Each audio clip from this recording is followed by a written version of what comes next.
Welcome to Portal Trading Card Game. Today I've been doing a little bit of work behind the scenes and I thought that I would share some of the progress of what I've been working through. Right now I'm in the phase where I'm looking for play testers, and so if you know anybody that would like to play test, maybe show them this video, see if it's something that they might be interested in. I am very much in the researcher phase, kind of prototyping, testing.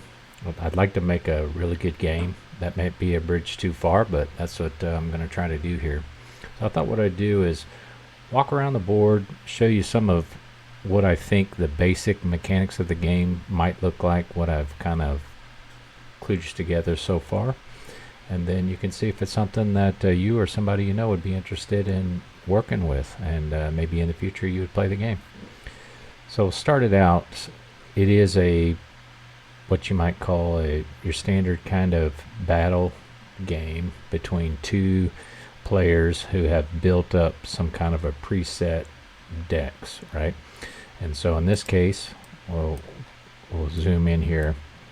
In Portal, we're going to have 4 piles.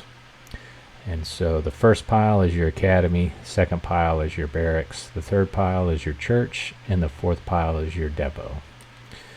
And within your academy, barracks, your church, and your depot, you're going to have, for your academy, you can have powers and spells. For your barracks, that's where you're going to get your gatekeepers and your creatures. For your church, that's where the charms and the incantations will be. And then your depot is where you're going to find artifacts and gear. Not sure exactly how it's going to play out as far as the rules on that, but right now I'm thinking it's going to be 100 cards to make up the 4 piles with a minimum of 20 cards in each pile. And this is for, let's say, that what you might call the standard format of play. So the sequence of the game, the phases of the game, I've got down here in a game aid. So this Portal game aid, we can kind of walk through those real quick. But the win condition, unlike other games that I've played where there's lots of ways you can win different trading card games, but the primary way is typically like, hey, I'll take down your life, or you take down my life. Whoever does that first wins. And so you do have that component in this game. So the first person to bring the other player's health to 0 wins. That's one win condition. But the other win condition is to get crystals, what we call God crystals.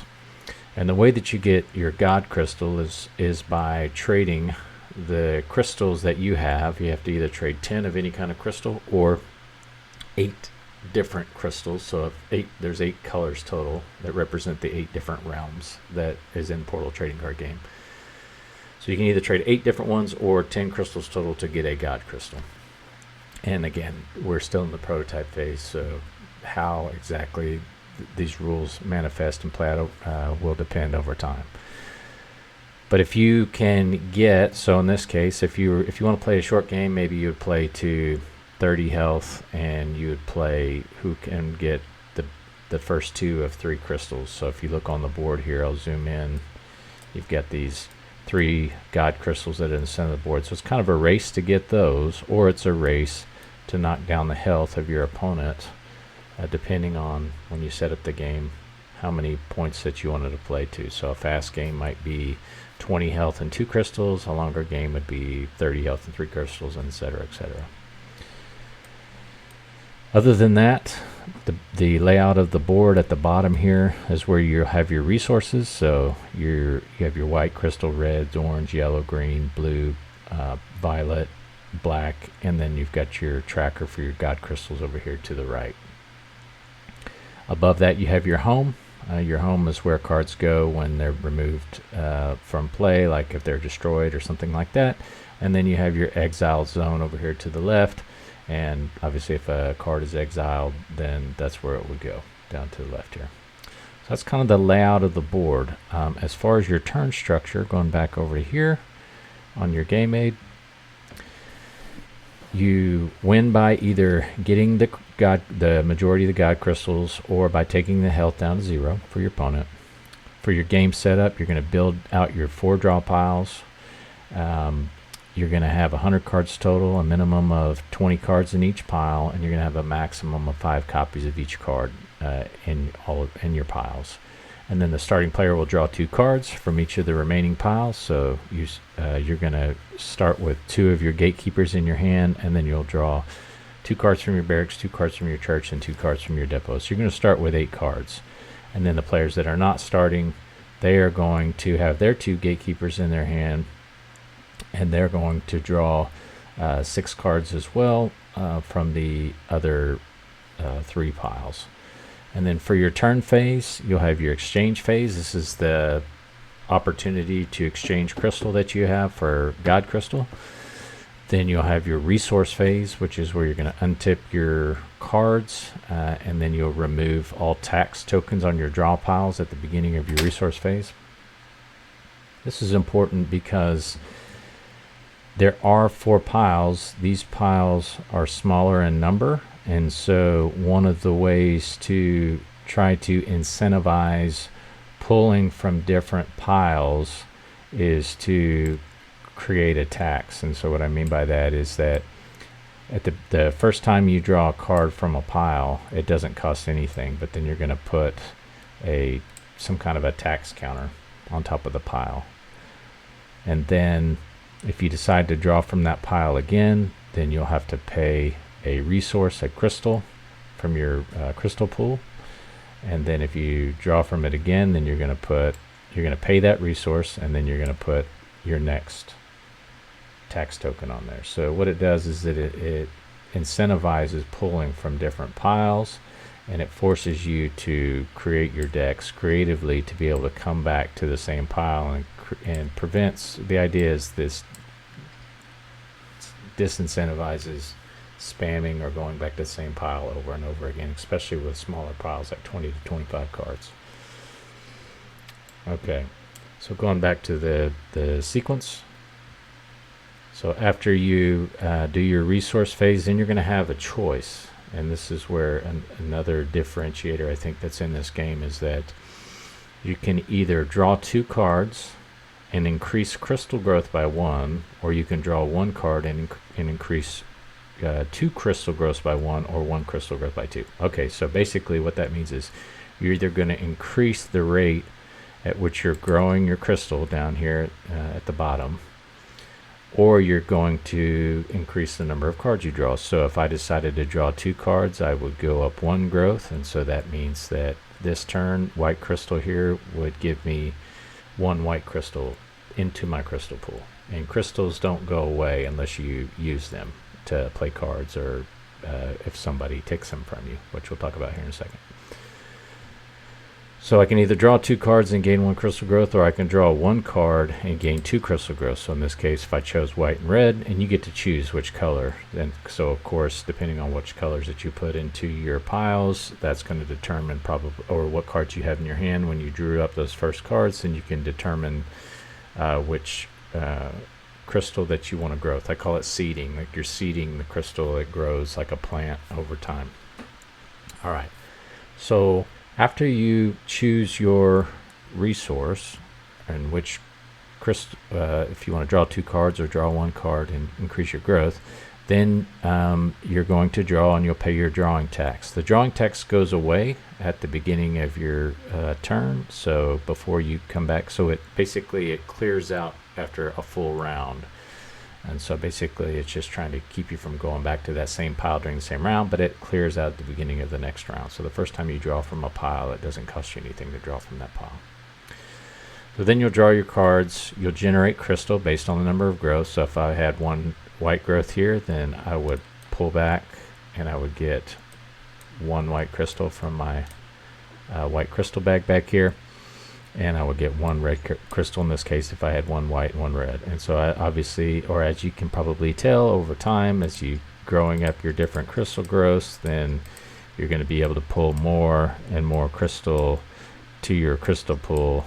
In this case, you grab 2 more and 2 whites. And so these are the crystals that will be your, resources that you have. And they'll just basically pile up as you use them. Okay.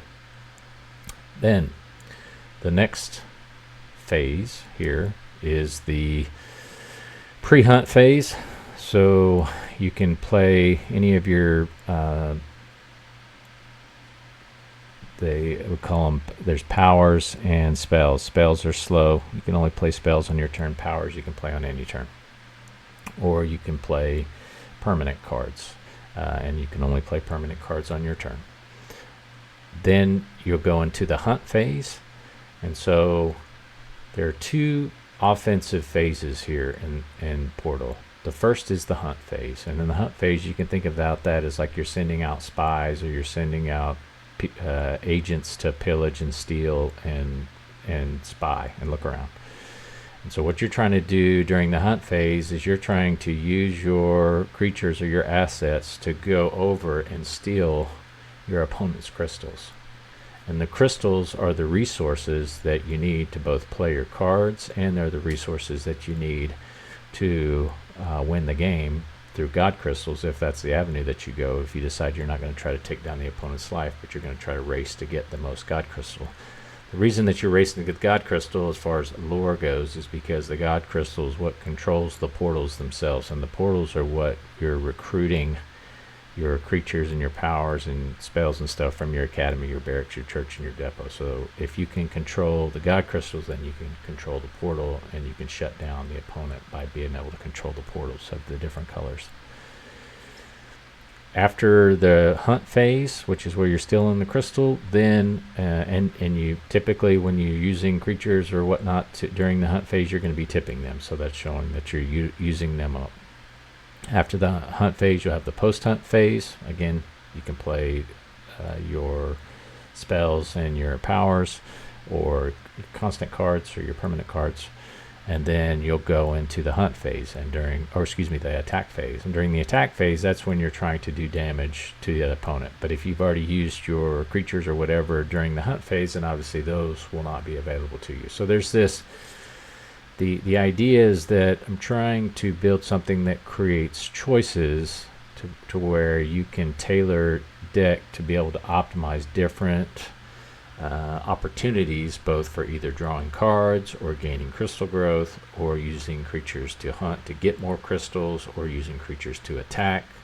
So giving different levers to pull throughout the game to provide you with more control or agency throughout the gameplay.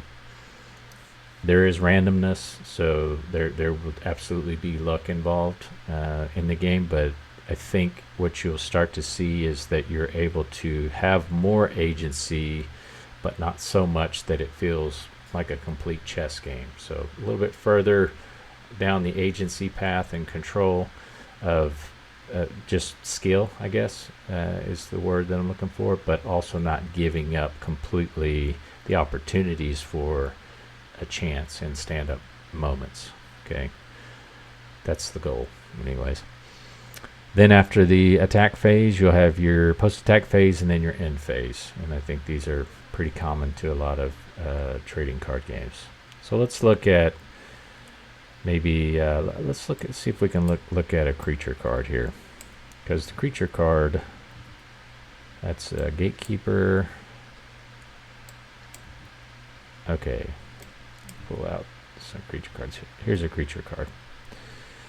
So this creature card, if you were to look around it, you see in the upper right hand corner, you got the name at the top. So it's called a Shadow Soldier. It costs 2 of any crystal to play and 1 black crystal. It is a creature type, is a Spectre. In the lower right corner, you can see 3 stats. So A, B, C, it's your attack, your block, and your carry stat. So the attack block is how much damage it does either in combat with other creatures or when creatures try to block it. The block is how much damage that it can take, and then the carry, the third stat there, is how much crystal that it'll take if it isn't blocked, how much that it can steal and bring back to you. And if your opponent runs out of crystal, then you're going to have the opportunity to either take as much crystal up to whatever you have as far as that stat. Say it's 3, you should be able to take up to 3 crystals. So you can either choose to take, say they only had 2 crystal. You could take 2 and be good with that, or you could decide that instead you're going to increase the growth of any one color of crystal that you have by 1. And so it really incentivizes that player to block you, because you're going to start gaining in resource uh, growth pretty quickly if they do not block your creatures, and then during the hunt phase. But also, it gives you the opportunity that if they don't block, that if you instead want to grow a crystal color that you haven't already started growing, then you can have that opportunity to branch out into other colors through the use of your creatures during the hunt phase. Okay. Then the other part of this card, it has Soul Grab, which just means that when it deals damage to another creature, that creature goes home, so it dies effectively. And then this creature has Flight, which is can't be blocked unless the other creature's got Flight, and since it has Flight, it can come down to Earth and block ground creatures. So that's those stats there, those three stats, the crystals as a resource as well as the crystals as a win condition, and the 4 piles from your academy, your barracks, your church, and your depot are what I think give a lot of decision making space, as well as at the beginning of your turn that you can either draw 2 cards or draw 1 card and increase your crystal growth by 2 instead. Give you a lot of agency, and the idea is that you'll never have a game where, say, you don't have resources. Like, I've played games before where I go about the first 2/3 of a game and don't have any resources either because of bad shuffling, or maybe I didn't design the deck exactly right, and so it just doesn't have enough resources, which is on me. I totally recognize that, but I wanted to play around with this idea of moving further in the control side without completely giving up on some of the randomness that I think is important in gaming to make the game actually interesting. So that's probably a good rundown for now. This video may have went long. I'll try to edit it down to about a 10-minute video if I can. If you know of anybody that wants to get in here and play this game and help me develop it, design it, we'll start printing out prototype cards and test cards, and those will be low print run cards. So if somebody's a collector and they're also a player, then that helps to incentivize them to come and play, then great. But we'll probably be doing a lot of the initial testing here on Tabletop Simulator, so we welcome you. Come and if you see something here that you see as an obvious problem and you want to point it out in the comment sections, I encourage your most critical eye and feedback, and really appreciate that, because I want to make a good game. It's not for everybody. I do think this is going to be a more complex trading card game, so this is not going to be like a Hearthstone or a Marvel Snap or something like that that's super beginner friendly. So this is definitely not a gateway TCG, if you're familiar with that term, gateway. But we're planning on doing low print run numbers. We're going to start out in Florida, around the Tampa area, really try to focus, once we get the game tight, into doing in real life events here around Tampa. And so if you're around the Tampa area, then we'll start putting that information out after we get the bones, the skeleton of a decent game together that people actually want to play. So thanks for your time, and look forward to hanging out with you in the future. Have a good day. Bye.